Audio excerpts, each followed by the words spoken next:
Saudara-saudari yang terkasih,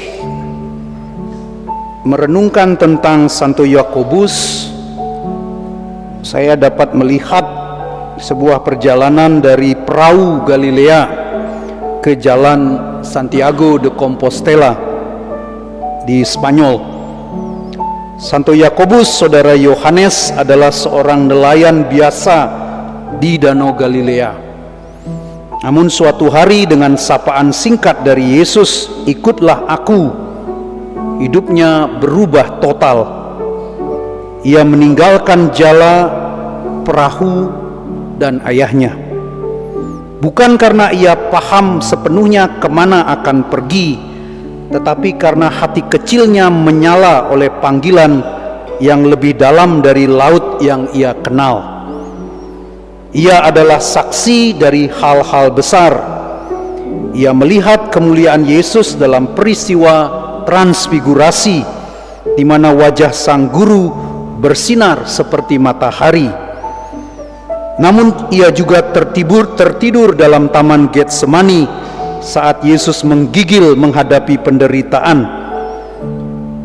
Yakobus, saudara-saudari, adalah seperti kita semua, bercahaya dan rapuh dalam waktu yang bersamaan. Ia memiliki keberanian untuk berkata possumus, kami bisa, tapi tidak selalu kekuatan untuk berjaga.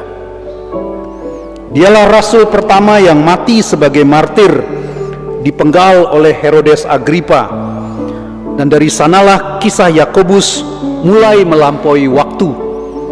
Tradisi kemudian berkata bahwa relikui Santo Yakobus dibawa ke ujung barat Eropa, ke Compostela di tanah Galicia, Spanyol.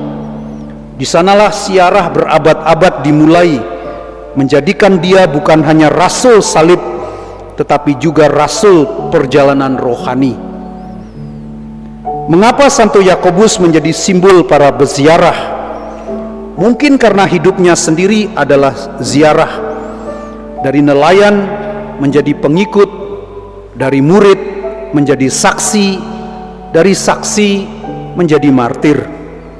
Ia bukan pesiarah yang tahu semua jawabannya, tapi ia terus berjalan dalam iman, dalam kebingungan, maupun dalam pengharapan. Siarah Santiago, atau lebih dikenal sebagai Camino, bukanlah sekedar jalan kaki ratusan kilometer. Kalau kita menjalaninya bisa sampai 800 kilometer, perlu waktu 1 bulan, 500-an mil. Ia adalah gambaran perjalanan batin manusia menuju Allah, penuh batu, penuh pertanyaan, namun juga penuh perjumpaan. Setiap peziarah membawa luka dan harapannya sendiri, seperti Yakobus atau Santiago atau San Diego membawa bejana tanah liat yang retak, tetapi di dalamnya ada cahaya Kristus. Simbol kerang ziarah scallop shell memiliki makna mendalam, seperti alur-alur di cangkang yang semuanya mengarah ke satu titik. Begitu pula semua jalan hidup, semua cerita kita mengarah kepada Kristus, asal dan tujuan kita. Saudara-saudari, jalan siarah Santiago de Compostela atau Camino tidak pernah mati. Ia masih dilalui hingga kini oleh ribuan orang setiap tahun dari berbagai iman, latar belakang, dan alasan.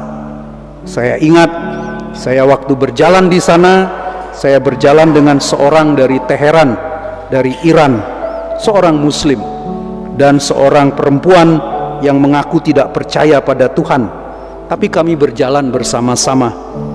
Lebih dari sekedar jalan kaki di tanah Eropa, Santo Yakobus memang menantang kita untuk bertanya, apakah aku berjalan menuju Allah atau terjebak dalam pelabuhan yang nyaman? Apakah aku berani meninggalkan jala dan merindukan hal yang lebih dalam, meski itu tidak pasti? Apakah aku siap menjadi bejana cahaya walau aku rapuh dan tak sempurna. Mari kita hening, kita batinkan pertanyaan-pertanyaan ini untuk kita masing-masing di dalam hati kita.